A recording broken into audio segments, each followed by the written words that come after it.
পয়গম্বর বলেন, বান্দা যখন গুনাহ করে বান্দার কলবের মধ্যে কালো দাগ পড়ে যায়। একটা গুনাহ করেছি তো কলবের মধ্যে একটা কালো দাগ পড়ে গেল, দুইটা গুনাহ করেছি দুইটা কালো দাগ পড়ে গেল, তিনটা গুনাহ করেছি তো তিনটা কালো দাগ পড়ে গেল। এমন করে যদি গুনাহ চলতেই থাকে, বান্দার কলবের মধ্যে কালো দাগ পড়তেই থাকে, গুনাহ চলতেই থাকে, বান্দার কলবের মধ্যে কালো দাগ পড়তেই থাকে, কালো দাগ পড়ে পড়ে পড়ে পড়ে এমন হয়ে যায় পরিষ্কার কলবটা কালো হয়ে যায়।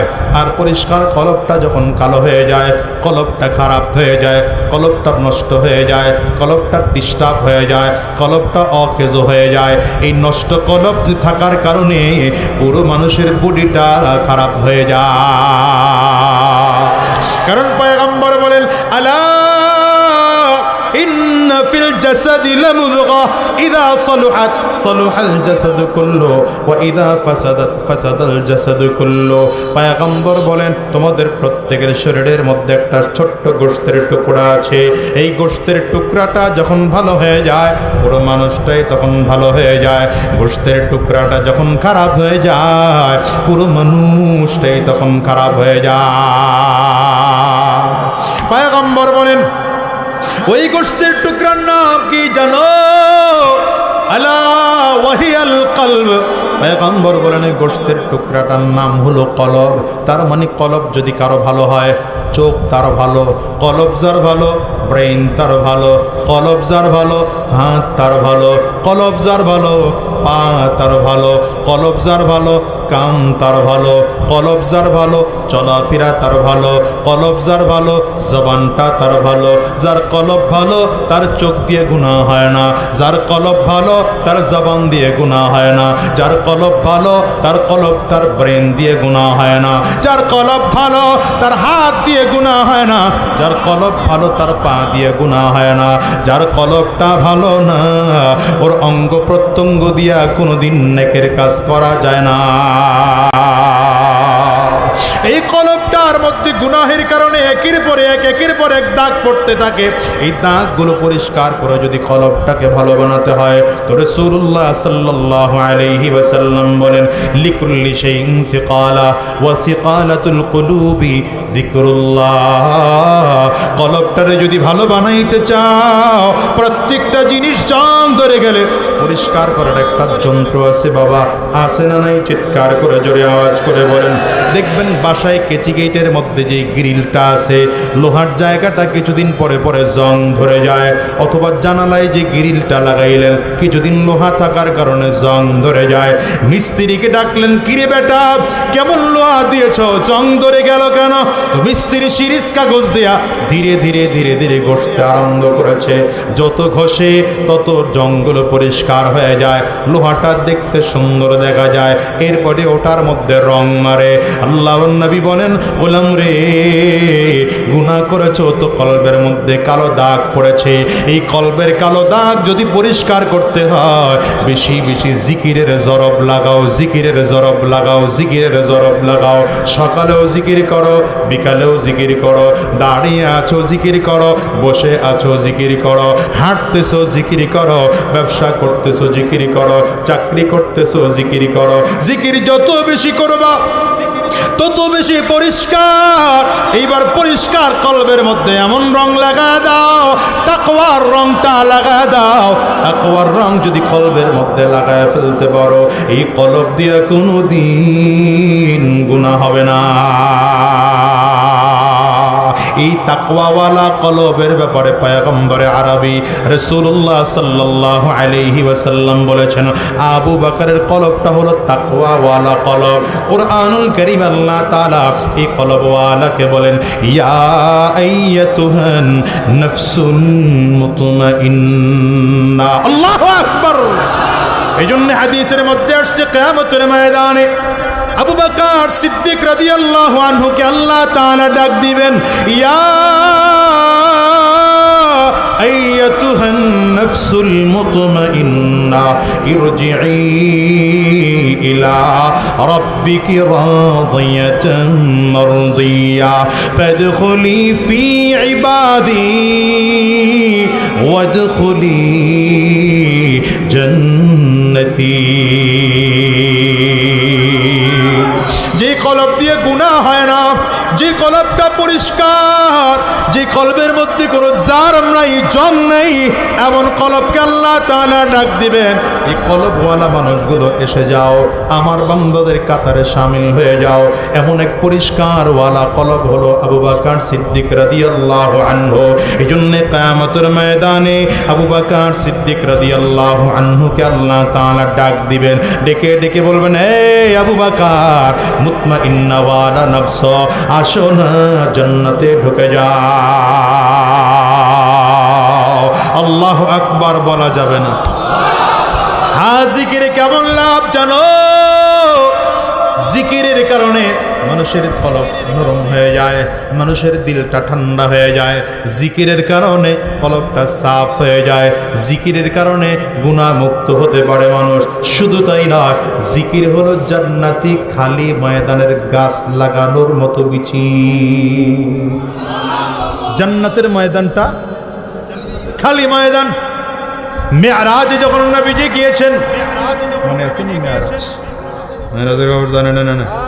খালি রজব মাসের 27 তারিখ আসলে কয় মেরাজের নামাজ কত রাকাত, হিসাব নিকাশের খবর নেই।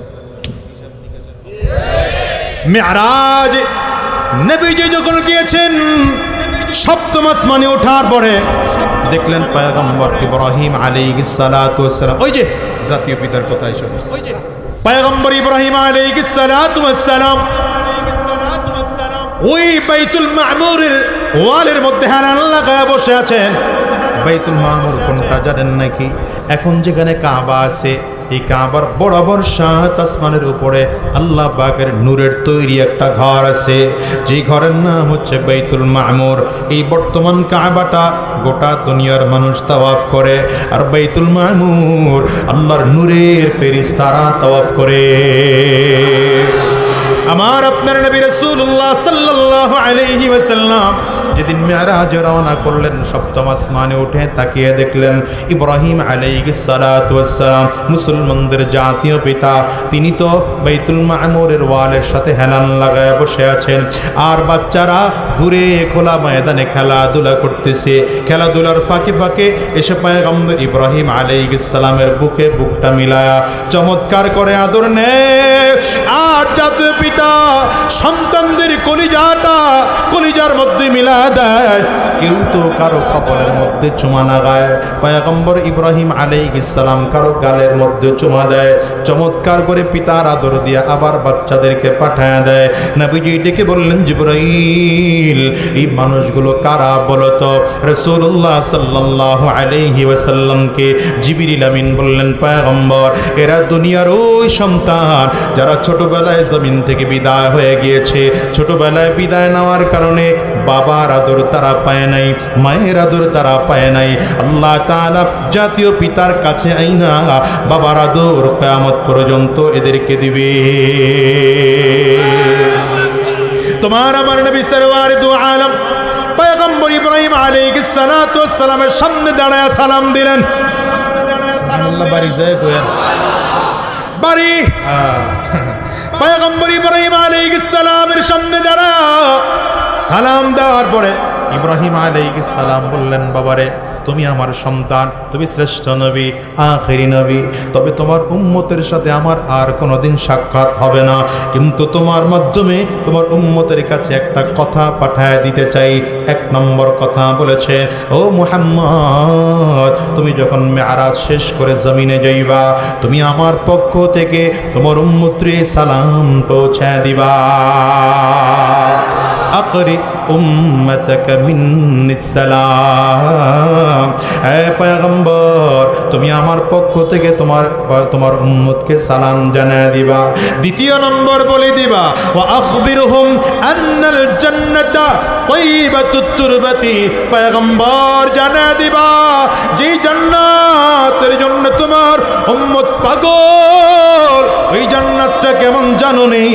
জান্নাতের মাটিগুলো বড় সুগন্ধিওয়ালা মাটি, যেই মাটির মধ্যে কোনো দুর্গন্ধ নাই, যেই মাটিটা সাধারণ কোনো মাটি নয়, ওটা মিশক আন্দর দিয়া জান্নাতের মাটি বানানো হয়েছে। 3 নম্বর বলে দিবা, আজমাতুল মা, জান্নাতের যে পানি আছে, পানিটা বড় মিষ্টি পানি, বড় মিষ্টি পানি। যেই মিষ্টি পানি একবার যদি কেউ মুখে দেয় 70,000 বছর পর্যন্ত পানির পিপাসা লাগবে না। কয়টা গেল? 3টা কথা। 4 নম্বর কথা, তোমার উম্মতকে জানায়া দিবা ওয়া আন্নাহা কিআন, জান্নাতে আল্লাহ তাআলা যে তোমারে জমিন দিবে, জমিনগুলো খালি জমিন। কি জমিন? খালি জমিন। এটাই হলো ওয়াজের মূল পয়েন্ট। এই জমিনটা খালি জমিন। কত বড় জমিন দিবেন আল্লাহ তাআলা? নবী আলাইহিস সালাতু ওয়াস সালাম বলেন, আল্লাহ তাআলা জান্নাতে এত বড় বড় জান্নাতীদেরকে জায়গা দিবেন। সবচেয়ে ছোট জান্নাতি যে লোকটা হবে, তাকে আল্লাহ তাআলা দুনিয়ার 10 গুণ বড়ওয়ালা একটা জান্নাত তারে দান করবে। এই পুরো ময়দানটা যদি খালি থাকে, ভালো লাগবে না খারাপ লাগবে? না, আপনারা আন্তাজি কইছেন, ভালো লাগবে না খারাপ লাগবে? মরুভূমি মরুভূমি মনে হয়। তাইলে রব আল্লাহ, এই খালি জমিনটা দিয়ে আমরা কি করব? পয়গম্বর ইব্রাহিম আলাইহিস সালাম তাও শিখায় দিলেন, জান্নাতের খালি জায়গাগুলো খালি না রেখে গাছ লাগানোর একটা পদ্ধতি আছে। ওয়াজ বুঝে নাই, ওয়াজ বুঝে নাই, এজন্য সুবহানাল্লাহ জিমায় জিমায়। জান্নাতের ময়দানটা সব খালি, তবে খালি জমিনটাকে গাছ লাগানোর একটা পদ্ধতি আছে, জমিনটা ভরে ফেলার একটা পদ্ধতি আছে। জান্নাতের গাছ কেমন হবে জানেন? জান্নাতের গাছগুলো বডিগুলো হবে স্বর্ণের বডি, বডিগুলো হবে স্বর্ণের বডি। সুবহানাল্লাহ বাড়ি যায় কয় সুবহানাল্লাহ কয়। কি টেনশন করতেছে সুবহানাল্লাহ কইতে গিয়া, মানে মনে হয় ফরমালিনে চুবায় রাখছে, একটু পরে পরে উঠাই কি উঠাবে না চিন্তা করতেছে। জায়গা আসবে তো থাপ করে সুবহানাল্লাহ মেরে দিবে। এই যতবার সুবহানাল্লাহ বলতেছেন একটা আলাদা গোট আছে, একটু পরে বলতেছে ওই দিকেই যাইতেছে। সুবহানাল্লাহ বলা শুরু হয়ে গেলে বলে ফেলবেন, সময় আসলেই বলে ফেলবেন। বলেন আরো জোরে বলেন সুবহানাল্লাহ। আপনাদের দিয়ে বলাইতেছি, আমার একটা লাভ আছে। আপনাদেরকে দিয়ে যে বলাইতেছি আমার একটা লাভ আছে, এই লাভের কারণে ধমকায় ধমকায় বলাই। আমি একা যদি সুবহানাল্লাহ বলতাম তো আমার হইলো একটা সুবহানাল্লাহর নেকি হইতো। আপনারা এতগুলো মানুষ বলার কারণে এইখানে যত হাজার মানুষ আছেন, এতজন মানুষ সুবহানাল্লাহ বলার কারণে যা সওয়াব, সবার সওয়াবের একটা পার্সেন্টেজ হিসাব আমার আমলনামায় যোগ আছে। তবে আপনারা আবার টেনশন করেন না, মনে করেন না যে আমগর নেকি ভুলি গেল গা। আপনাদের নেকি মোটেও যায় নাই। আপনার কাছে যদি 50 টাকার নোট থাকে আর আমি যদি 1 টাকা চাই, তা আপনার কাছে 1 টাকা কমে গেল, 49 টাকা হইল। কথা বলেন না? কিন্তু নেকির ব্যাপারটা পুরোটা ভিন্ন। নেকির ব্যাপার হচ্ছে মোমবাতির মতো। আপনি একটা ছোট্ট মেজের কাঠি দিয়া ছোট্ট একটা মোমবাতি জ্বালাইলেন, এই মোমবাতি দিয়ে যদি 5000 মোমবাতি জ্বালান, বলেন তো প্রথম মোমবাতির আগুন নিভে গেছে? কমে গেছে? মোটেও কমবে না। এই জন্যে গোলাম নবীজি শিখায় গেছেন, দাওয়াত দাও মানুষকে, জিকিরের দাওয়াত দাও, নামাজের দাওয়াত দাও, রোজার দাওয়াত দাও, হজের দাওয়াত দাও, দাড়ি রাখার দাওয়াত দাও, মাথায় টুপি দেওয়ার দাওয়াত দাও। এগুলো করলে লাভ হলো এটা, তোমার কথা শুনে যদি কেউ নামাজ শুরু করে দেয়, এই লোকটা নামাজ আদায় করে যা সওয়াব পাইল, তুমি দাওয়াত দেওয়ার সমপরিমাণ সওয়াব পাইলা। জান্নাতের বডিটা, গাছের বডিটা হবে স্বর্ণের বডি। জান্নাতি গাছের যে পাতাগুলো হবে সবুজ পাতা। জান্নাতি গাছের ফলগুলো হবে কিছু ফল পাকা ফল, কিছু ফল কাঁচা ফল, কিছু ফল আধা পাকা আধা কাঁচা। এমন বিশাল বিশাল জান্নাতের গাছগুলো হবে। এত বড় বড় গাছ, পয়গম্বর বলেন জান্নাতের গাছগুলো এত বড় হবে, গাছের ছায়া অতিক্রম করানোর জন্য যদি দ্রুতগামী সওয়ারি দিয়া 500 বছর দৌড়ানো হয়, গাছের ছায়া অতিক্রম করে শেষ করা যাবে না। আল্লাহু আকবার, আরো জোরে বলো। قضى بما يريد حكمة وحكما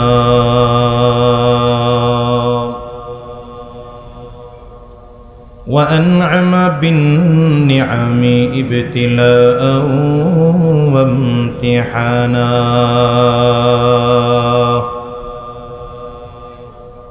ونشهد أن لا إله إلا الله وحده لا شريك له ونشهد أن محمدا عبده ورسوله اللهم صل على محمد وعلى آله وصحبه وسلم تسليما كثيرا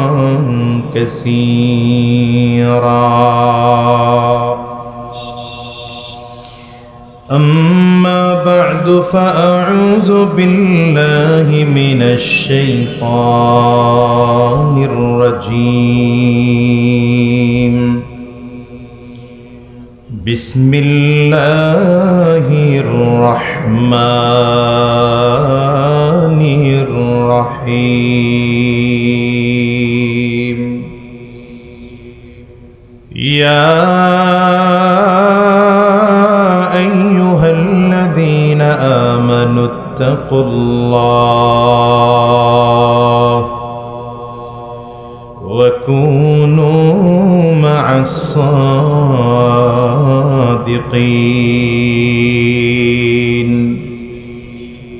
صدق الله العظيم وصدق رسوله النبي الكريم ونحن على ذلك من الشاهدين والشاكرين والحمد لله رب العالمين سبحانك لا علم لنا إلا ما علمتنا إنك أنت العليم الحكيم رب اشرح لي صدري ويسر لي أمري واحلل عقدة من لساني يفقه قولي يا من يجيب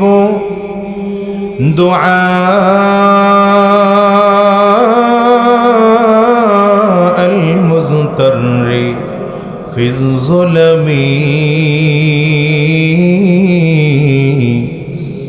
يا كاشف الضر والبلوى مع السقم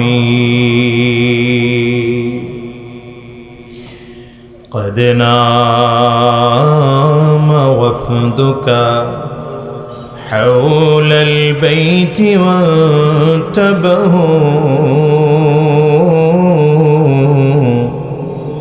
وأنت يا حي يا قيوم لم تنمي أدعوك ربي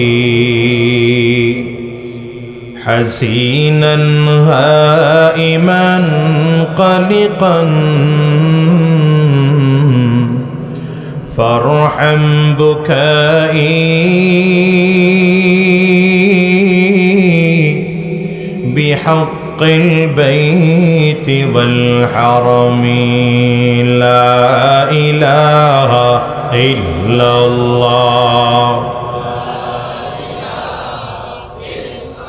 আরো জোরে লা ইলাহা ইল্লাল্লাহ লা ইলাহা ইল্লাল্লাহ লা ইলাহা ইল্লাল্লাহ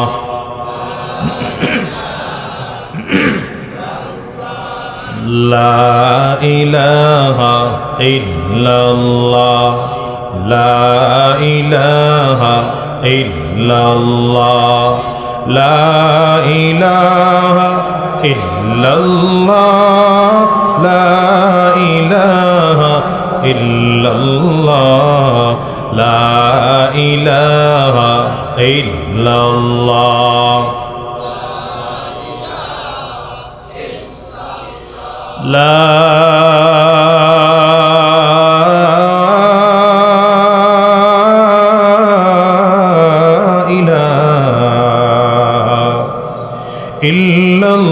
ইল্লাল্লাহু মুহাম্মাদুর রাসূলুল্লাহ।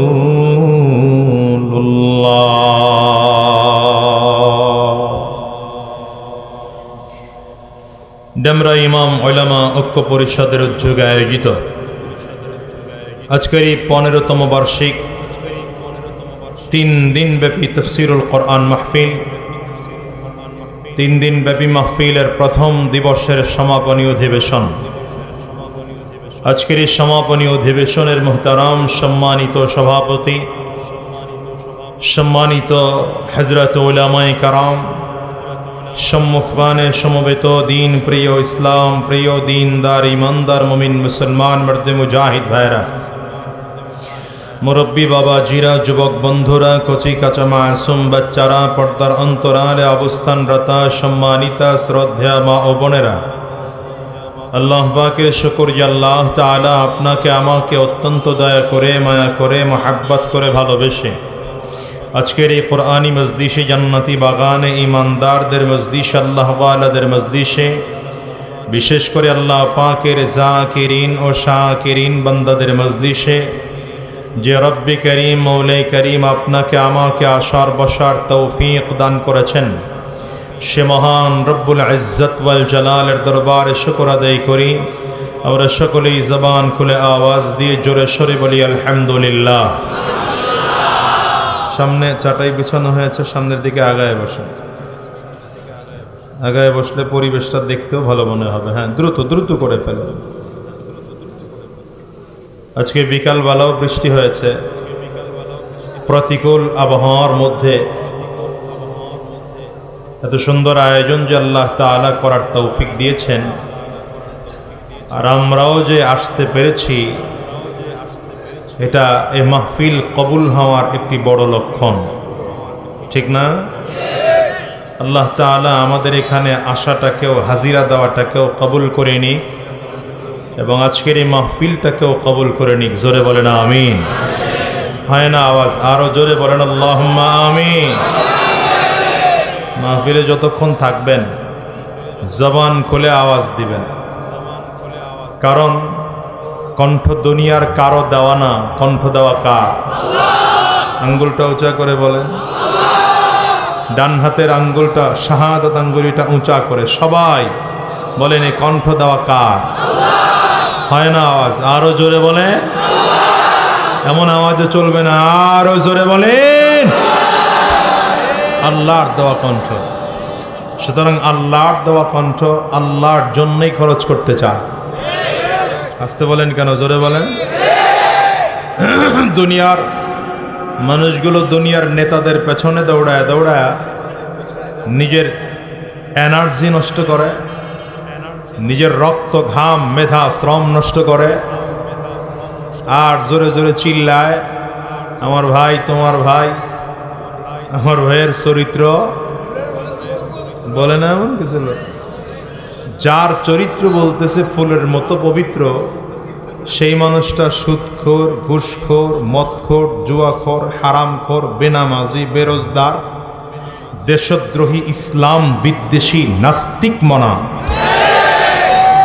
এই দুই আল্লাহর ওলি কই যায়? ওই ওই ওই লোক কই যায়? এই এই এই,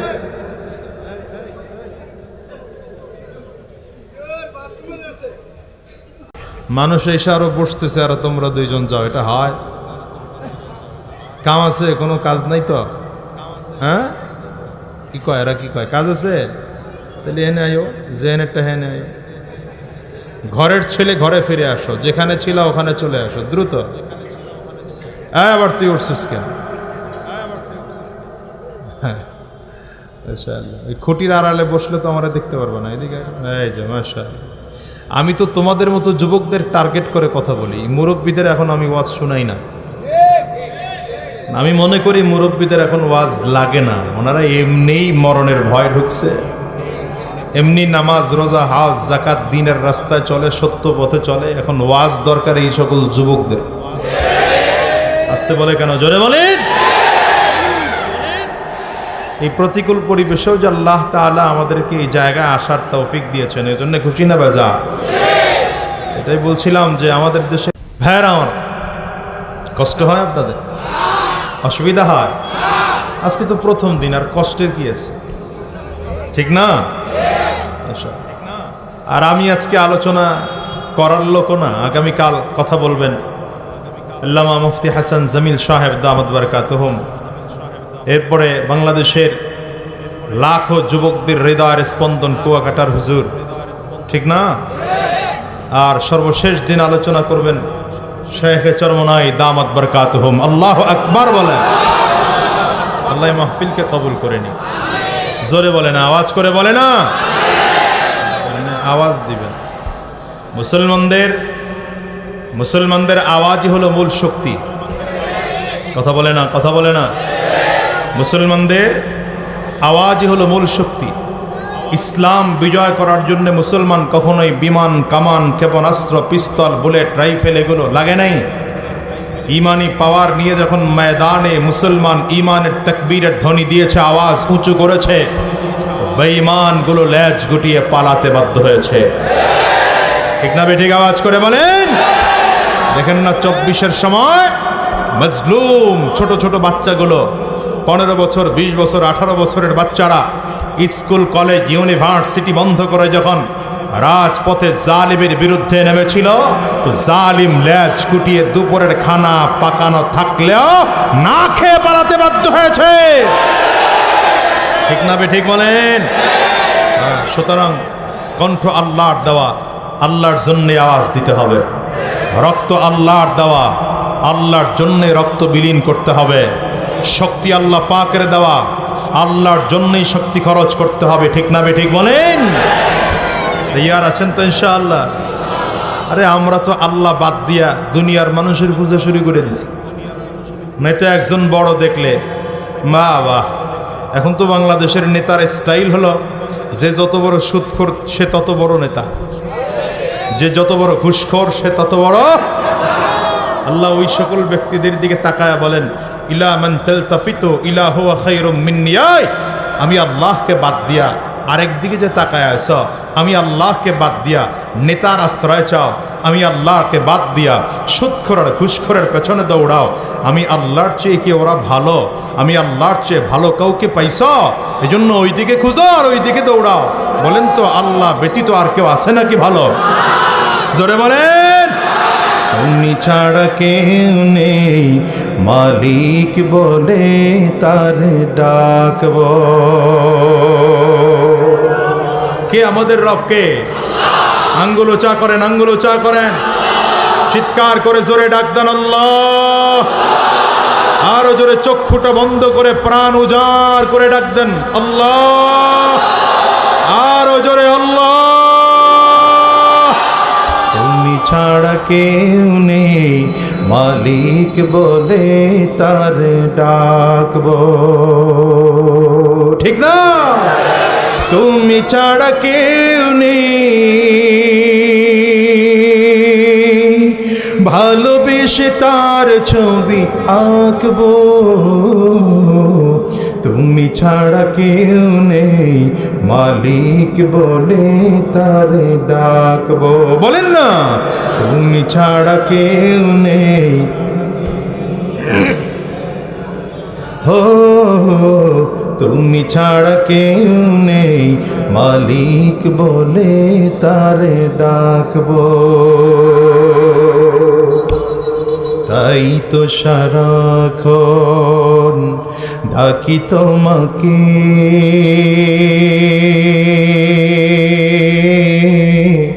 ভালোবেসে কাছে টেনে নাও আমাকে। তাই তো সারাক্ষণ ডাকি তোমাকে, ভালোবেসে কাছে টেনে নাও আমাকে।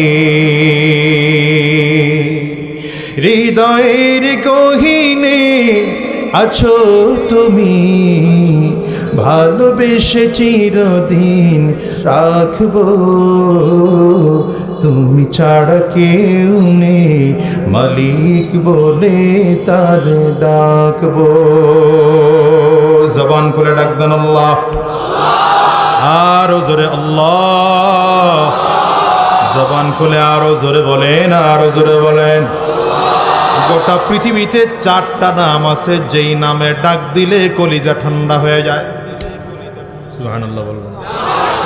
পৃথিবীর মধ্যে 4টা ডাক আছে যেই ডাক দিলে কলিজা ঠান্ডা হয়ে যায়, হৃদয়টা শীতল হয়ে যায়। এর মধ্যে একটা ডাক হচ্ছে আল্লাহ। ডাকেন না, মন খুলে ডাকেন, প্রাণ খুলে ডাকেন আল্লাহ। আওয়াজ করে আরো জোরে আল্লাহ। দ্বিতীয় ডাক নবীর ডাক, নবীর ডাক। আমার নবীকে ডাক দিলে মনটা ক্লিয়ার হয়ে যায়, দিলটা ঠান্ডা হয়ে যায়, প্রাণ উজাড় হয়ে যায়। নবীজির রওজার পাশে দাঁড়িয়ে যদি কেউ বলতে থাকে আসসালাতু ওয়াসসালামু আলাইকা ইয়া রাসূলুল্লাহ, আসসালাতু ওয়াসসালামু আলাইকা ইয়া হাবিবাল্লাহ, আসসালাতু ওয়াসসালামু আলাইকা ইয়া শাফিআল মুজনিবিন, আসসালাতু ওয়াসসালামু আলাইকা ইয়া রাহমাতাল লিল আলামিন। নবীর ডাকে মজা। 3 নম্বর ডাকের মজা, মা ডাক দিলে মজা লাগে। ডাকেন না একটু প্রাণ ভরে, আরো জোরে প্রাণটা খুলে ডাক দিয়া বলেন না মা। এবার একটু বাবাকে ডাক দেন না বাবা। এই 4টা ডাকে মজা। গোটা দুনিয়ায় যত ডাক আছে এই 4টা ডাকের মতো আপন আর কোনো ডাক না, ঠিক কিনা বলো? মালিকের নাম সুযোগ পাইলেই ডাকবেন। দুনিয়ার এমন কোনো ইবাদত নেই যে ইবাদত বান্দা করলে আল্লাহ করে, এমন ইবাদত নেই। বান্দা নামাজ পড়ে কিন্তু আল্লাহ পড়েন নাকি? বান্দা নামাজ পড়ে আল্লাহ পড়েন না। বান্দা রোজা রাখে আল্লাহ রোজা রাখেন না।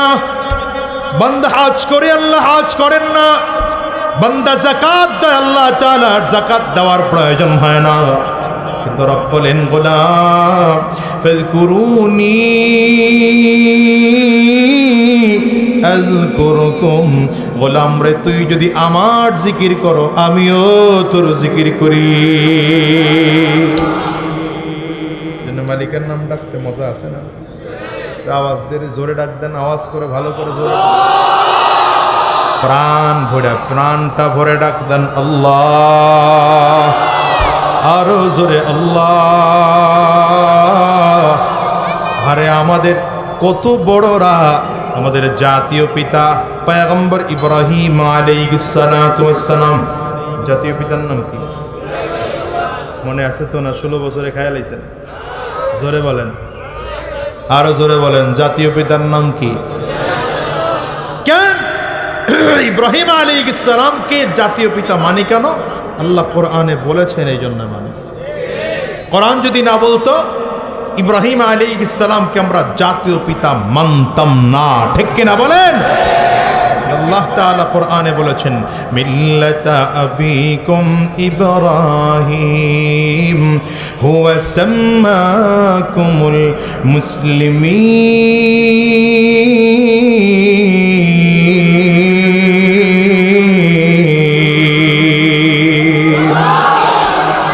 সাউন্ডটা একটু বাড়ায় রেখেন তো। ইব্রাহিম আলাইহিস সালাতু ওয়াস সালামকে আল্লাহ তাআলা জাতীয় পিতা বানানোর ঘোষণা রব নিজে দিয়েছেন, এই জন্য জাতীয় পিতা মানি। এখন যদি কেউ ঈসা পয়গম্বর ইব্রাহিম আলাইহিস সালামকে বাদ দিয়া নিজের বাপরে জাতির বাপ বানাইতে চায়, তাহলে পরিস্থিতি এমন হবে জনগণ, ছোট ছোট বাচ্চারা বলবে জাতির পিতা ইব্রাহিম অমুক বেটায় গোড়ার ঢি, এমন স্লোগান বাংলাদেশে হয়েছে না হয় না? আসতে বলে তো হয়েছে না হয় নাই? এখান থেকে শিক্ষা গ্রহণ করো, এখান থেকে শিক্ষা গ্রহণ করো। কোনো বিষয় নিয়ে অতিরিক্ত বাড়াবাড়ি ভালো না। ভাইরা আমার, পয়গম্বর ইব্রাহিম আলাইহিস সালাতু ওয়াস সালাম দুপুরের খানা খেয়ে বিশ্রাম করতেছেন। কাইলুলা করা একটা সুন্নাহ, এটা নবীজির সুন্নাহ। কাইলুলা করা নবীজির সুন্নাহ। মাথা নিচের দিকে নয়, মাথা আমার দিকে। আমার চেহারা খুব একটা ভালো না, তারপরে এদিকে তাকায় থাকা লাগবে। এটা মজলিসের আদব।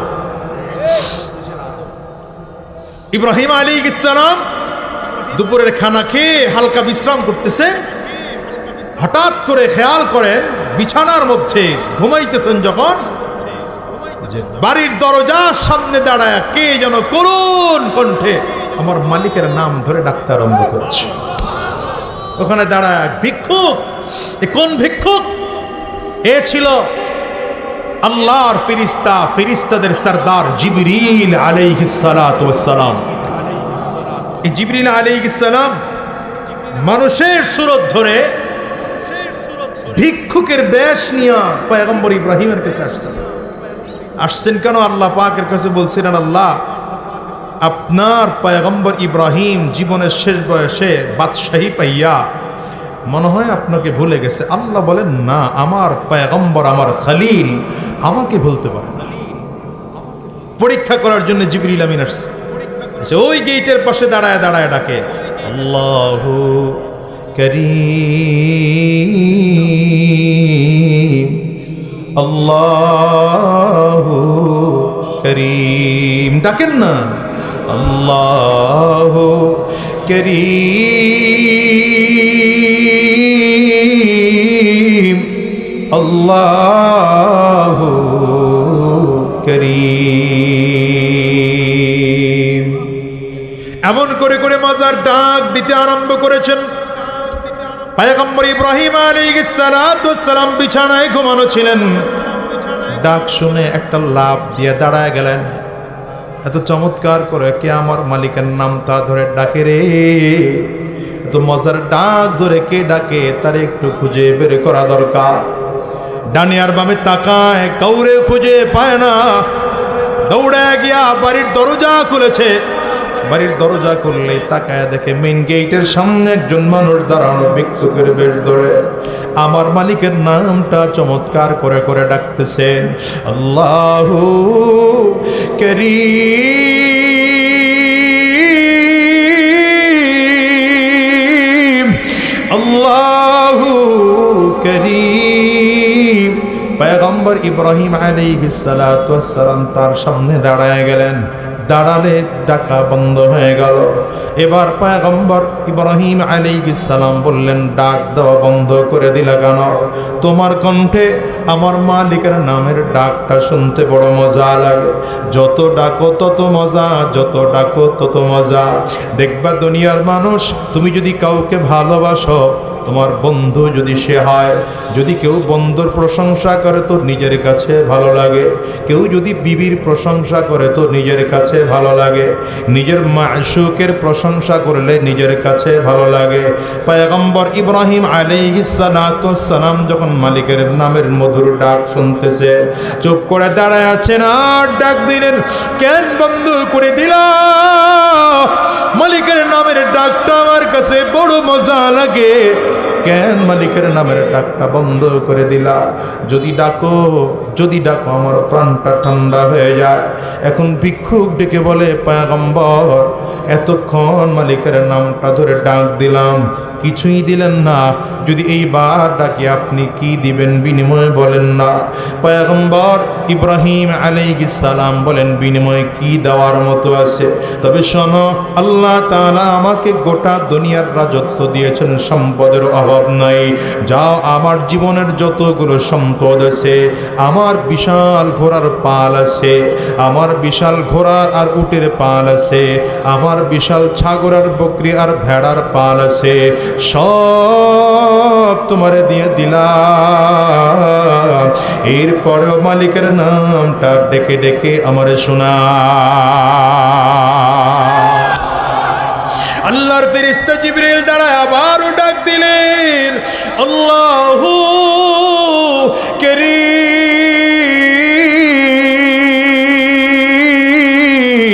চমৎকার করে ডাক দিয়ে আবার চুপ করে দাঁড়ায়ছেন। পয়গম্বর ইব্রাহিম আলাইহিস সালাতু ওয়াসসালাম ডেকে বললেন, ডেকে আবার কেন বন্ধ করে দিলা? তোমার কণ্ঠে মালিকের নামের আওয়াজ বড় ভালো লাগে, মালিকের আওয়াজ বড় ভালো লাগে। বলে এখন যদি ডাকি কি দিবেন আপনি আমাকে বলেন না, কি দিবেন বলেন না। পয়গম্বর ইব্রাহিম আলাইহিস সালাম বলেন, যদি এইবার আমার মালিকের নামটা ডেকে আমারে শোনাও, সম্পদ ছিল দিয়ে দিলাম, দেওয়ার মতো এখন আমার কাছে আছে বাদশাহী। যাও যাও, আমার পুরো বাদশাহীটাই তোমারে দিয়ে দিলাম। এরপরে মালিকের নামের ডাকটা বন্ধ করো না, তোমার জবানে মালিকের নামটা ডেকে ডেকে আমারে শোনাও। আবারও ডাক দিয়ে ডাকা বন্ধ করে দিলেন। এবার পয়গম্বর ইব্রাহিম আলাইহিস সালাম যেন বেচैन হয়ে গেলেন, পেরেশান হয়ে গেলেন, চোখ দিয়ে টপ টপ করে পানিগুলো পড়ে, আর কান্না করে হাতটা টেনে ধরে বুকের সাথে লাগায় দিয়ে বলেন, ভিক্ষুক ভাই, কোথায় তোমার বাড়ি, কোথায় তোমার ঠিকানার নাম কি তোমার জানি না, তবে তোমার কণ্ঠে আল্লাহ তাআলা এত বধু দিয়েছেন, এত মধুরতা আছে তোমার কণ্ঠে। আমার মালিকের নামটা যত শুনি তত মজা লাগে, যত শুনি তত মজা লাগে। দুইবার শোনাইলা তো আমার সকল সম্পদ তোমারে দিয়ে দিলাম, আবার শোনাইলা আমার বাদশাহী তোমাকে দিয়ে দিলাম, এখন আবার একটু নামটা ডেকে ডেকে আমারে শোনাও না। ভিক্ষুক ডেকে বলে, বাদশাহ এবার যদি আবারও ডাকি আপনি কি দিবেন আমাকে বলেন না, দেওয়ার মতো তো কিছুই নাই। পয়গম্বর ইব্রাহিম আলাইহিস সালাম বলেন, হ্যাঁ হ্যাঁ, দেওয়ার মতো আমার কাছে কোনো কিছুই নাই। সম্পদ ছিল তাও দিয়ে দিলাম, বাদশাহী ছিল তাও দিয়ে দিলাম, তবে আমার কাছে দেওয়ার মতো আমার পুরো বডিটা আছে। তুমি যদি আমার মালিকের নামটা ধরে ধরে ডেকে আমারে শোনাও, আমি বাকি জিন্দেগির জন্যে তোমার গোলাম হয়ে যাব। বলেন তো মালিকের নামে মজা আছে না না? আরো জোরে বলো, মজা আছে না নাই? জবান খুলে মালিকের নামটা ধরে ডাকো না, আল্লাহ। মালিকের নামটা আওয়াজ করে ডাক দাও না, আল্লাহ। এই দুনিয়ার মুসলমানেরা জানো, দুনিয়ায় যত ডাক আছে সব থেকে মালিকের নামের ডাকটা হলো সব থেকে মজার ডাক। এই জন্যে দেখবা রিক্সাওয়ালা রিক্সা চালায় কিন্তু জবানে মালিকের নামটা চালু রেখেছে, ভ্যান গাড়িওয়ালা ভ্যান গাড়ি চালায় জবানে মালিকের নামটা চালু রেখেছে, ঠেলা গাড়িওয়ালা ঠেলা গাড়ি চালায় জবানে মালিকের নামটা চালু রেখেছে। দুনিয়ার কত মানুষ খুঁজে পাওয়া যায় হাত দিয়ে হাতের কাজ করে, পা দিয়ে পায়ের কাজ করে, কিন্তু জবানে মাওলা পাকের নামের জিকির চালায় লা ইল্লাল্লাহ। জোরে দিল উজাড় করে জীবনে অনেক জিকির করেছো বাজান, অনেক জিকির করেছো, আজকের এই জিকিরটা যেন একটু ভিন্ন রকম হয়। দিলের দরদ নিয়ে মাওলা পাকের জিকির করো, দিলটা উজাড় করে মাওলা পাকের জিকির করো, চোখটা বন্ধ করে আমার মালিককে খুশি করার জন্য জিকির করো। লা ইলাহা ইল্লাল্লাহ। এই ডাকে যেন দিলের দরদ থাকে, দরদ নিয়ে ডাক দাও লা ইলাহা ইল্লাল্লাহ, লা ইলাহা ইল্লাল্লাহ, লা ইলাহা ইল্লাল্লাহ। হাতে করবে হাতের কাম, পায়ে করবে পায়ের কাম। বলো, হাতে করবে হাতের কাম, পায়ে করবে পায়ের কাম। জবান তুমি জারি রাখো, জবান তুমি বলো, জবান তুমি জারি রাখো, আমার প্রভু আল্লাহর নাম লা ইলাহা ইল্লাল্লাহ।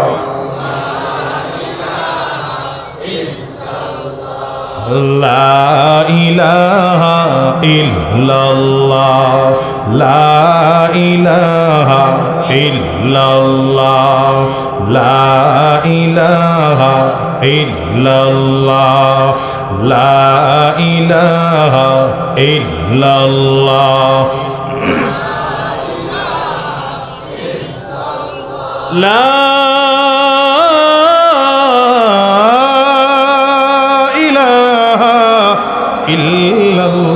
ইল্লাল্লাহ মুহাম্মাদুর রাসূলুল্লাহ।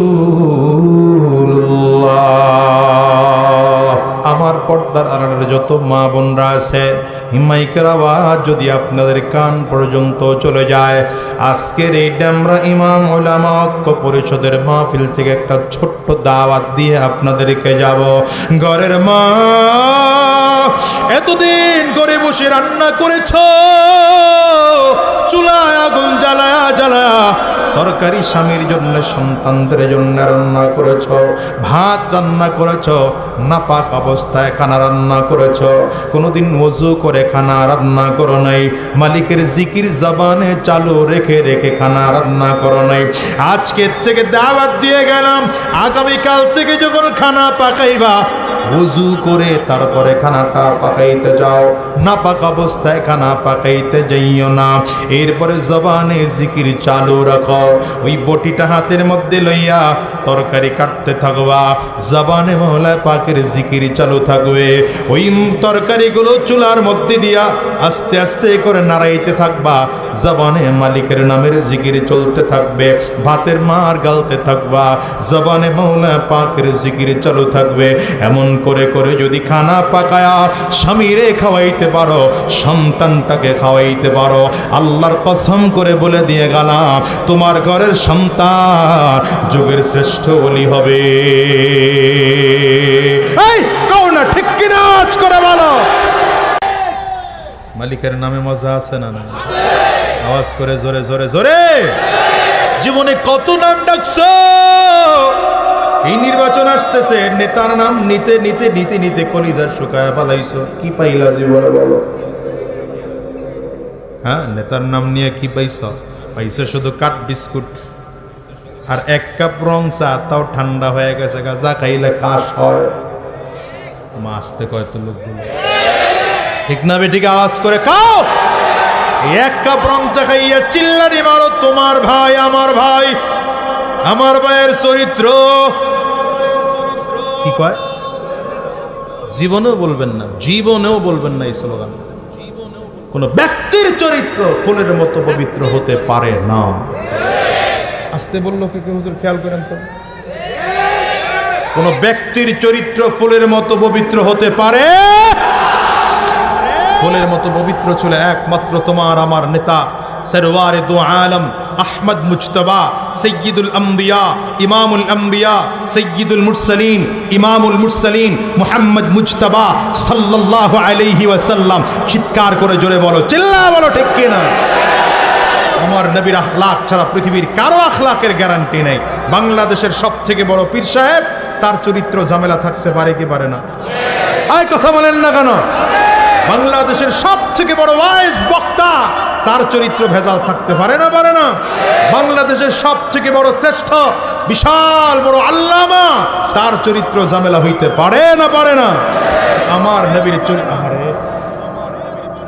আমার নবীর আখলাকে চরিত্রে কোনো ভেজাল আছে? বলেন বলেন, ভেজাল আছে? আমার নবীর আখলাক সম্পর্কে আল্লাহ নিজে গ্যারান্টি দিয়েছেন, ওয়া ইন্নাকা লাআলা খুলুকিন আযীম।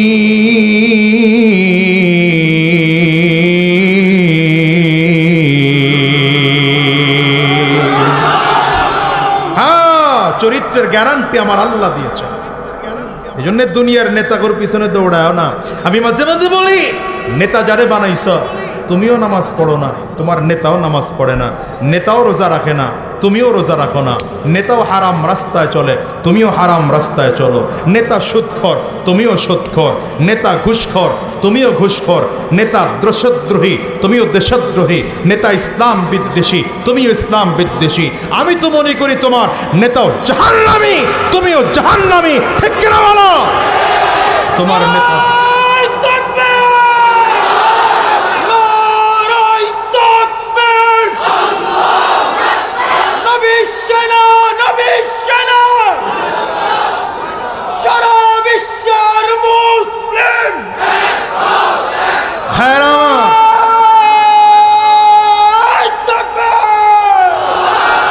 এই জন্য বলি, নেতা মানো তো আমার নবীকে মানো।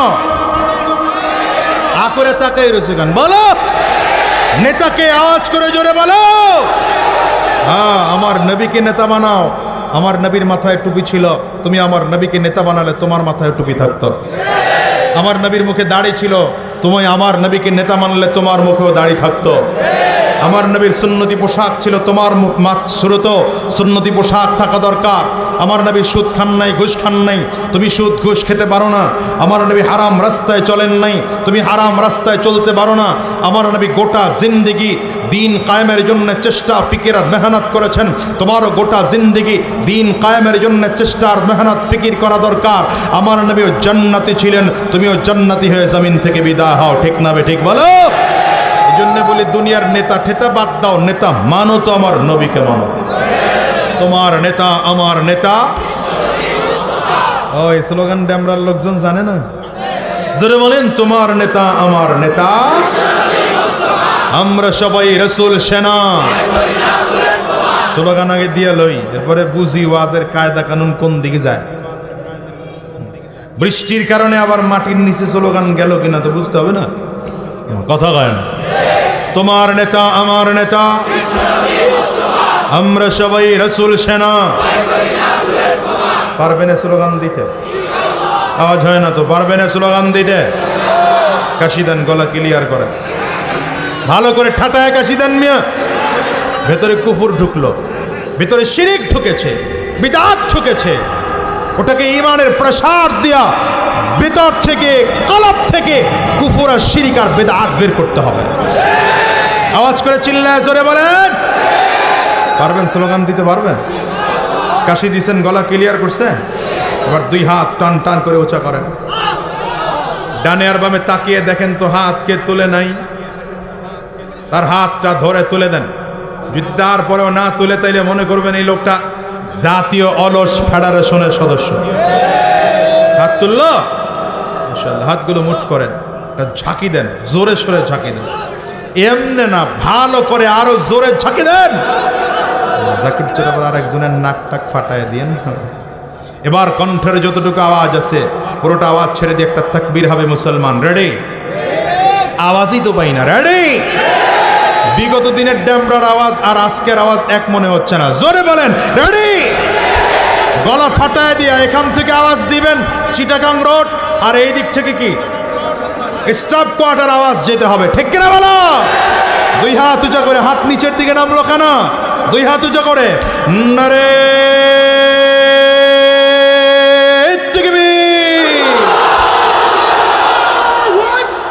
আওয়াজে গাড়ি ভাড়া বসায় নাই, আওয়াজ আরো জোরে লাগবে। নারে তাকবীর, আরো জোরে নারে তাকবীর। তোমার নেতা আমার নেতা, তোমার নেতা আমার নেতা, আমরা সবাই রসুল সেনা, আমরা সবাই রসুল সেনা। নারে তাকবীর, আরো জোরে নারে তাকবীর। কোরআন সুন্নাহর আলো, কোরআন সুন্নাহর আলো, কোরআন সুন্নাহ যেখানে, আলেম ওলামা যেখানে, দিয়েছি তো রক্ত, দিয়েছি তো রক্ত, রক্তের বন্যায় দালালি না রাজপথ, দিল্লি না ঢাকা, এই স্লোগান নিয়ে ময়দানে নামেন। আরে থামো মিয়া, আরে বেটা থাম। আমার পিছন আর ও আমার পেছনে দাঁড়াইছে তো চিল্লে আউলে এলাইতেছে, সাইডে যাও বেটা। আল্লাহ এই স্লোগান নিয়ে ময়দানে নামেন, দেখবেন বেঈমান গুলো সামনে দাঁড়ানোর সাহস পাবে না। ঠিকের আওয়াজ আরো তীব্র হতে হবে, জোরে বলেন ঠিক না বেঠে? রাগ করতেছে, অসুবিধা হচ্ছে? আমার ভাই মুসলমান বন্ধুগণ, নবীকে নেতা বানাও, নেতা দুনিয়াকে বাদ দাও। ঠিক না বেঠিক? জিকিরের কথা বলছিলাম, জিকিরে লাভ কি? আমি যে আয়াতে কারিমা পড়েছি এটার সাথে জিকিরের চমৎকার এক মিল আছে।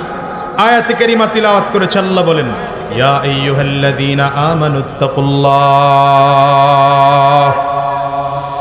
ইয়া আইয়ুহাল্লাযীনা আমানুত্তাকুল্লাহ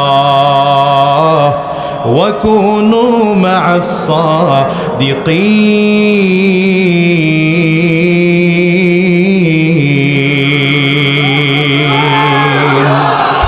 আল্লাহ তাআলা গোটা পৃথিবীর ইমামদারদেরকে লক্ষ্য করে বলেন, দুনিয়ার ইমামদারেরা শোনো, দুই গুণে গুণান্বিত হও।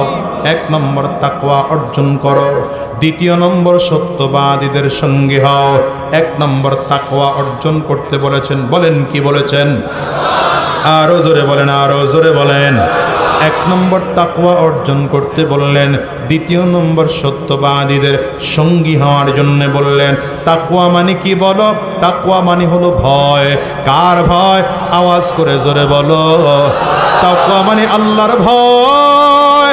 যার দিলের মধ্যে যত বেশি তাকওয়া থাকে, বলেন তো তাকওয়া থাকার জায়গা কোথায়? তাকওয়া থাকার জায়গা কই? রাসূলুল্লাহ সাল্লাল্লাহু আলাইহি ওয়াসাল্লাম বলেন, আত-তাকওয়া হাহুনা, আত-তাকওয়া হাহুনা। বর্ণনাকারী বলেন, ওয়া আশারা ইলা সাদরিহি সাল্লাল্লাহু আলাইহি ওয়াসাল্লাম সালাস মাররাত। পয়গম্বর নিজের সিনার দিকে ডান হাতের শাহাদাত আঙ্গুলে দিয়া ইশারা করে বলেছেন, আত-তাকওয়া হাহুনা, আত-তাকওয়া হাহুনা, আত-তাকওয়া হাহুনা। তাকওয়া থাকার জায়গা হলো কলব, তাকওয়া থাকার জায়গা কলব, তাকওয়া থাকার জায়গা কলব। তার মানে কলবের মধ্যে যদি কারো তাকওয়া থাকে, ওই মানুষটাকে আল্লাহ তাআলা গুনাহ নামক ভাইরাস থেকে হেফাজত করবে। রাসূলুল্লাহ বলেন, ইযা আযনাবাল আবদু নুকিতাত ফি কলবিহি নুকতাতান সাউদা। আবার এই লোক কইয়াটা শুরু করলো, এটা কোনো কথা? মিয়া এতগুলো মানুষ সুন্দর করে বসে রয়েছে, আপনি ওটা আটা শুরু। মেহমান দাওয়াত দিয়ে মেজবান জায়গা নিমি দেখছেন আপনি লোকজন, আমি বসার পরে আরো এইসব বসছে মাশাআল্লাহ। আবার পিছন দিকে তাকায়, মিথ্যা কথা কই না তো মিয়া, মাথায় টুপি আছে না? আল্লাহ। অনেকে চিন্তা করতেছে আগামীকালকেও আছে, পরশু দিনও আছে, তাড়াতাড়ি ছাড়লে ভালো হয়। আমিও চিন্তা করি তাড়াতাড়ি ছাড়লেই ভালো হয়। হ্যাঁ শোনেন শোনেন, তবে আমি নিয়ত করেছি 11টা তো প্রায় বাজতেছে, হয়তো আর 30 মিনিটের মতো আছি ইনশাআল্লাহ। না না না, 12টা আগায় দরকার নাই। তবে এই যে এমন একদম ঝিম ধরে বসে আছেন, এরকম জিম ধরে যতক্ষণ বসে থাকবেন কথা বলবো। একজন উঠবেন, টাচ করে মোনাজাত দিয়ে দেবেন। ওই যে ওই যে ওই যে ওই যে ওই ওই ওই ওই মনে করছে হুজুর কেরা আমারে দেখে, আমার চোখ যে বড়, কত কঠিন চোখ মিয়া জানো না? এলাকায় ঢুকলে সব শয়তান তারের মতো সোজা হয়ে যায়, এটা তুমি টের পাও নাই না? বুঝেন না কোন কালে চেয়ারম্যান হয়েছি, শয়তান পিটায় চেয়ারম্যান হয়েছি, এত সহজে না। হ্যাঁ করে তাকাই রয়েছেন কেন? কি কথা বলেন না না? এখন তো আমাদের দেশে চেয়ারম্যান হওয়া সহজ, এমপি হওয়া সহজ, নেতার তো অভাব নাই। খালি ডানে বামে সামনে পিছনে গাছের উপরে খাম্বার গোড়ায় সব জায়গায় নেতা, খালি জুলে কথা কও না কেন? ঠিক না বেটি? এদের সাথে চ্যালেঞ্জ করে চেয়ারম্যান হয়েছে, এত সহজ না। মনে করেন না তাকর সাথে আতাত করে হয়েছি। আপনারা তো মুখস্থ গালি দেন আর কি, খোঁজ খবর নিয়ে দেখেন। এটি মারছে আমা করে আমরাও ছাড়ি নেই, অমন করে করে হইছি। সুতরাং ওই হিসাব নিকাশ করে বয়ে থেকে লাড়ালাড়ির চিন্তাই করেন না, হ্যাঁ বুঝছেন নি? 30 মিনিটে শেষ করে দেবো ইনশাআল্লাহ। আল্লাহ কবুল করো, আমিন বলেন। কারণ আপনাদের যতটুকু কষ্ট হইতেছে তার থেকে আমার কষ্ট অনেক বেশি হচ্ছে। আজকে আপনাদের প্রথম দিন, আমার তো প্রতিদিন। এমনি মাগরিবের পরে আরেক জায়গায় চিল্লায় আসা লাগছে, এক মেশিন কয়বার স্টার্ট দেওয়া যায়? বুঝেন নাই কথা? একটু ফ্যানটা হালকা করে ঘুরাই দিয়েন তো। নবীজি বলেন, ইদা আযনাবাল আবদু নুকিতাত ফি কলবিহি নুকতাতান সাউদা। পয়গম্বর বলেন, বান্দা যখন গুনাহ করে বান্দার কলবের মধ্যে কালো দাগ পড়ে যায়। একটা গুনাহ করেছি তো কলবের মধ্যে একটা কালো দাগ পড়ে গেল। দুইটা গুনাহ করেছি, দুইটা কালো দাগ পড়ে গেল। তিনটা গুনাহ করেছি তো তিনটা কালো দাগ পড়ে গেল। পাঁচটা গুনাহ করেছি তো পাঁচটা কালো দাগ পড়ে গেল। 10টা গুনাহ করলাম তো 10টা কালো দাগ পড়ে গেল। এমন করে যদি গুনাহ চলতেই থাকে, বান্দার কলবের মধ্যে কালো দাগ পড়তেই থাকে, গুনাহ চলতেই থাকে, বান্দার কলবের মধ্যে কালো দাগ পড়তেই থাকে, কালো দাগ পড়ে পড়ে পড়ে পড়ে এমন হয়ে যায় পরিষ্কার কলবটা কালো হয়ে যায়। আর পরিষ্কার কলবটা যখন কালো হয়ে যায়, কলবটা খারাপ হয়ে যায়, কলবটা নষ্ট হয়ে যায়, কলবটা ডিস্টার্ব হয়ে যায়, কলবটা অকেজো হয়ে যায়। এই নষ্ট কলব থাকার কারণে পুরো মানুষের বডিটা খারাপ হয়ে যায়। কারণ পয়গম্বর বলেন, আলা ইন্না ফিল জাসাদি লামুদগা ইযা সালুহাত সালুহাল জাসাদু কুল্লু ওয়া ইযা ফাসাদাত ফাসাদাল জাসাদু কুল্লু। পয়গম্বর বলেন, তোমাদের প্রত্যেকের শরীরের মধ্যে একটা ছোট্ট গোশতের টুকরা আছে। এই গোশতের টুকরাটা যখন ভালো হয়ে যায়, পুরো মানুষটাই তখন ভালো হয়ে যায়। গোশতের টুকরাটা যখন খারাপ হয়ে যায়, পুরো মানুষটাই তখন খারাপ হয়ে যায়। পয়গম্বর বলেন, ওই গোশতের টুকরার নাম কি জানো? আলা ওয়াহিয়াল কলব। পয়গম্বর বলেন, এই গোশতের টুকরাটার নাম হলো কলব।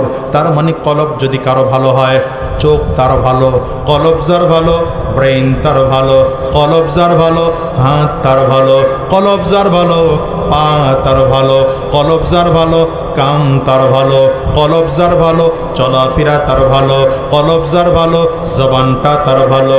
যার কলব ভালো তার চোখ দিয়ে গুনাহ হয় না, যার কলব ভালো তার জবান দিয়ে গুনাহ হয় না, যার কলব ভালো তার ব্রেন দিয়ে গুনাহ হয় না, যার কলব ভালো তার হাত দিয়ে গুনাহ হয় না, যার কলব ভালো তার পা দিয়ে গুনাহ হয় না। যার কলবটা ভালো না, ওর অঙ্গ প্রত্যঙ্গ দিয়া কোনোদিন নেকের কাজ করা যায় না। এই কলবটার মধ্যে গুনাহের কারণে একের পর এক দাগ পড়তে থাকে। এই দাগগুলো পরিষ্কার করে যদি কলবটাকে ভালো বানাতে হয়, তো রাসূলুল্লাহ সাল্লাল্লাহু আলাইহি ওয়াসাল্লাম বলেন, লিকুল্লি শাইইন সিকালা ওয়া সিকালাতুল কুলুবি যিকরুল্লাহ। কলবটারে যদি ভালো বানাইতে চাও, প্রত্যেকটা জিনিস জং ধরে গেলে পরিষ্কার করার একটা যন্ত্র আছে বাবা, আছে না নাই? চিৎকার করে জোরে আওয়াজ করে বলেন। দেখবেন বাসায় কেচি গেটের মধ্যে যে গ্রিলটা আছে, লোহার জায়গাটা কিছুদিন পরে পরে জং ধরে যায়। অথবা জানালায় যে গ্রিলটা লাগাইলেন, কিছুদিন লোহা থাকার কারণে জং ধরে যায়। মিস্ত্রিকে ডাকলেন, কিরে বেটা কেমন লোহা দিয়েছ, জং ধরে গেল কেন? তো মিস্ত্রি সিরিজ কাগজ দেয়া ধীরে ধীরে ধীরে ধীরে ঘষতে আরম্ভ করেছে। যত ঘষে তত জংগুলো পরিষ্কার হয়ে যায়, লোহাটা দেখতে সুন্দর দেখা যায়। এরপরে ওটার মধ্যে রং মারে। আল্লাহর নবী বলেন, গোলাম রে, গুনাহ করেছো তো কলবের মধ্যে কালো দাগ পড়েছে। এই কলবের কালো দাগ যদি পরিষ্কার করতে হয়, বেশি বেশি জিকিরের জরব লাগাও, জিকিরের জরব লাগাও, জিকিরের জরব লাগাও। সকালেও জিকির করো, বিকালেও জিকির করো, দাঁড়িয়ে আছো জিকির করো, বসে আছো জিকির করো, হাঁটতেছো জিকির করো, ব্যবসা করতেছো জিকির করো, চাকরি করতেছো জিকির করো। জিকির যত বেশি করবা তত বেশি পরিষ্কার। এইবার পরিষ্কার কলবের মধ্যে এমন রং লাগা দাও, তাকওয়ার রংটা লাগা দাও। তাকওয়ার রং যদি কলবের মধ্যে লাগায় ফেলতে পারো, এই কলব দিয়ে কোনোদিন গুনাহ হবে না। এই তাকওয়াওয়ালা কলবের ব্যাপারে পয়গম্বরে আরবি রাসূলুল্লাহ সাল্লাল্লাহু আলাইহি ওয়াসাল্লাম বলেছেন আবু বকরের কলবটা হলো তাকওয়াওয়ালা কলব। কুরআনুল কারীম আল্লাহ তাআলা এই কলবওয়ালাকে বলেন ইয়া আইয়াতুহান নাফসুল মুতমাইন্না। আল্লাহু আকবার। এইজন্য হাদিসের মধ্যে আসছে কিয়ামতের ময়দানে আবু বকর সিদ্দিক রাদিয়াল্লাহু আনহুকে আল্লাহ তাআলা ডাক দিবেন ইয়া আইয়াতুহান নাফসুল মুতমাইন্না ইরজিই ইলা রাব্বিকি রাদিয়াতান মারদিয়া ফাদখুলি ফি ইবাদি ওয়াদখুলি জান্নতি। যে কলব দিয়ে গুনাহ হয় না, যে কলবটা পরিষ্কার, যে কলবের মধ্যে কোনো জারম নাই, জং নাই, এমন কলবকে আল্লাহ তাআলা ডাক দিবেন এই কলবওয়ালা মানুষগুলো এসে যাও, আমার বান্দাদের কাতারে শামিল হয়ে যাও। এমন এক পরিষ্কার ওয়ালা কলব হলো আবু বকর সিদ্দিক রাদিয়াল্লাহু আনহু। এইজন্য কিয়ামতের ময়দানে আবু বকর সিদ্দিক রাদিয়াল্লাহু আনহুকে আল্লাহ তাআলা ডাক দিবেন, ডেকে ডেকে বলবেন এই আবু বকর মুতমাইন্না ওয়ালা নফস, আসো না জান্নাতে ঢুকে যাও। আল্লাহু আকবার বলা যাবে না? হ্যাঁ, জিকিরে কেমন লাভ জানো?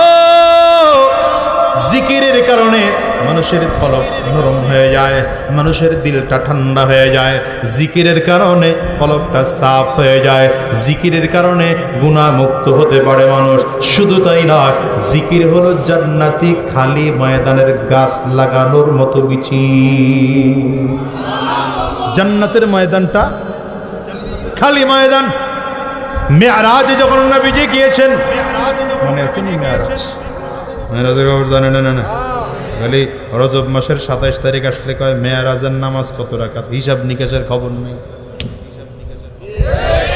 মেরাজ নবীজি যখন গিয়েছেন, সপ্তম আসমানে ওঠার পরে দেখলেন পয়গম্বর ইব্রাহিম আলাইহিস সালাতু ওয়াস সালাম, ওই যে জাতীয় পিতার কথা এসে বলছে।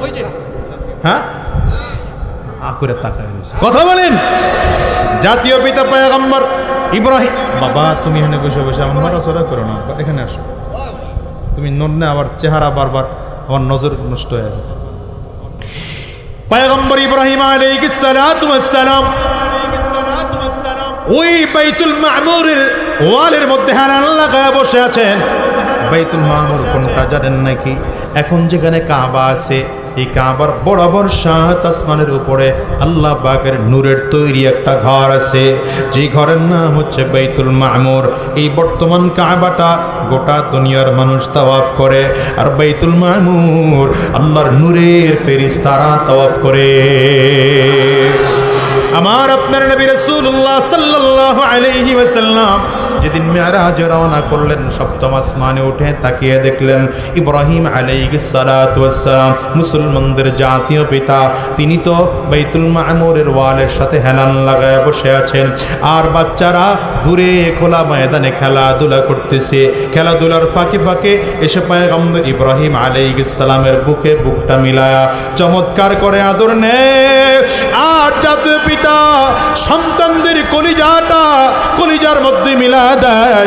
কেউ তো কারো কপালের মধ্যে চুমা লাগায়, পয়গম্বর ইব্রাহিম আলাইহিস সালাম কারো গালের মধ্যে চুমা দেয়। চমৎকার করে পিতার আদর দিয়ে আবার বাচ্চাদেরকে পাঠায় দেয়। নবীজি ডেকে বললেন, জিবরাইল, এই মানুষগুলো কারা বলতো? রাসূলুল্লাহ সাল্লাল্লাহু আলাইহি ওয়াসাল্লামকে জিবরিল আমিন বললেন, পয়গম্বর, এরা দুনিয়ার ওই সন্তান যারা ছোটবেলায় জমিন থেকে বিদায় হয়ে গিয়েছে। ছোটবেলায় বিদায় নেওয়ার কারণে বাবার আদর তারা পায় নাই, মায়ের আদর তারা পায় নাই। আল্লাহ তাআলা জাতীয় পিতার কাছে আইনা বাবার আদর কিয়ামত পর্যন্ত এদেরকে দিবে। তোমার আমার নবী সরওয়ার দু আলম পয়গম্বর ইব্রাহিম আলাইহিস সালাতু ওয়াস সালামের সামনে দাঁড়ায় সালাম দিলেন। আল্লাহ বাড়ি যায় কই বাড়ি পয়গম্বর ইব্রাহিম আলাইহিস সালামের সামনে দাঁড়া সালাম দেওয়ার পরে ইব্রাহিম আলাইহিস সালাম বললেন, বাবারে তুমি আমার সন্তান, তুমি শ্রেষ্ঠ নবী, আখেরি নবী, তবে তোমার উম্মতের সাথে আমার আর কোনোদিন সাক্ষাৎ হবে না, কিন্তু তোমার মাধ্যমে তোমার উম্মতের কাছে একটা কথা পাঠায় দিতে চাই। এক নম্বর কথা বলেছে, ও মুহাম্মদ, তুমি যখন মেরাজ শেষ করে জমিনে যাইবা, তুমি আমার পক্ষ থেকে তোমার উম্মতরে সালাম পৌঁছায় দিবা। আকরি উম্মতকা মিন্নিস সালাম, হে পয়গম্বর, তুমি আমার পক্ষ থেকে তোমার উম্মতকে সালাম জানায় দিবা। দ্বিতীয় নম্বর বলে দিবা, ওয়া আখবিরহুম আন্নাল জান্নাতা তাইবাতুত তুরবাতি, পয়গম্বর জানায় দিবা যে জান্নাতের জন্য তোমার উম্মত পাগল, ওই জান্নাতটা কেমন জানো নেই?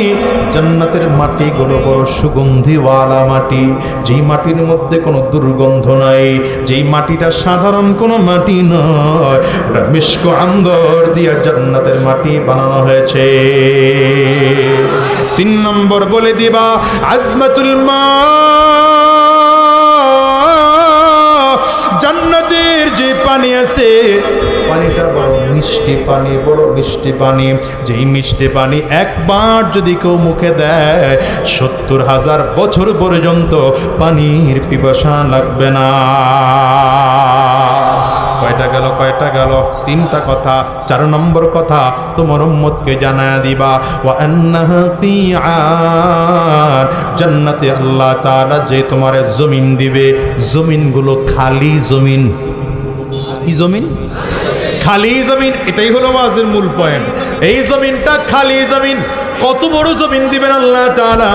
নবী আলাইহিস সালাতু ওয়াস সালাম বলেন, আল্লাহ তাআলা জান্নাতে এত বড় বড় জান্নাতীদেরকে জায়গা দিবেন, সবচেয়ে ছোট জান্নাতি যে লোকটা হবে তাকে আল্লাহ তাআলা দুনিয়ার 10 গুণ বড়ওয়ালা একটা জান্নাত তারে দান করবে। এই পুরো ময়দানটা যদি খালি থাকে ভালো লাগবে না খারাপ লাগবে? না, আপনারা আন্তাজি কইছেন, ভালো লাগবে না খারাপ লাগবে? মরুভূমি মরুভূমি মনে হয়। তাইলে রব আল্লাহ, এই খালি জমিনটা দিয়ে আমরা কি করব? পয়গম্বর ইব্রাহিম আলাইহিস সালাম তাও শিখায় দিলেন, জান্নাতের খালি জায়গাগুলো খালি না রেখে গাছ লাগানোর একটা পদ্ধতি আছে। ওয়াজ বুঝে নাই, এজন্য সুবহানাল্লাহ জিমায় জিমায়। জান্নাতের ময়দানটা সব খালি, তবে খালি জমিনটাকে গাছ লাগানোর একটা পদ্ধতি আছে, জমিনটা ভরে ফেলার একটা পদ্ধতি আছে। জান্নাতের গাছ কেমন হবে জানেন? জান্নাতের গাছগুলো বডিগুলো হবে স্বর্ণের বডি, বডিগুলো হবে স্বর্ণের বডি। সুবহানাল্লাহ বাড়ি যায় কয় সুবহানাল্লাহ, কয় কি টেনশন করতেছে সুবহানাল্লাহ কইতে গিয়া, মনে মনে ফরমালিনে চুবায় রাখছে, একটু পরে পরে উঠাই কি উঠাবে না চিন্তা করতেছে। জায়গা আসবে তো থাপ করে সুবহানাল্লাহ মেরে দিবে। এই যতবার সুবহানাল্লাহ বলতেছেন একটা আলাদা গোট আছে, একটু পরে বলতেছি ওই দিকেই যাইতেছি। সুবহানাল্লাহ বলা শুরু হয়ে গেলে বলে ফেলবেন, সময় আসলেই বলে ফেলবেন। বলেন আরো জোরে বলেন সুবহানাল্লাহ। আপনাদের দিয়ে বলাইতেছি, আমার একটা লাভ আছে। আপনাদেরকে দিয়ে যে বলাইতেছি আমার একটা লাভ আছে, এই লাভের কারণে ধমকায় ধমকায় বলাই। আমি একা যদি সুবহানাল্লাহ বলতাম তো আমার হইলো একটা সুবহানাল্লাহর নেকি হইতো। আপনারা এতগুলো মানুষ বলার কারণে এইখানে যত হাজার মানুষ আছেন, এতজন মানুষ সুবহানাল্লাহ বলার কারণে যা সওয়াব, সবার সওয়াবের একটা পার্সেন্টেজ আইসা আমার আমলনামায় যোগ আছে। তবে আপনারা আবার টেনশন করেন না, মনে করেন না যে আমগর নেকি ভুলি গেল গা।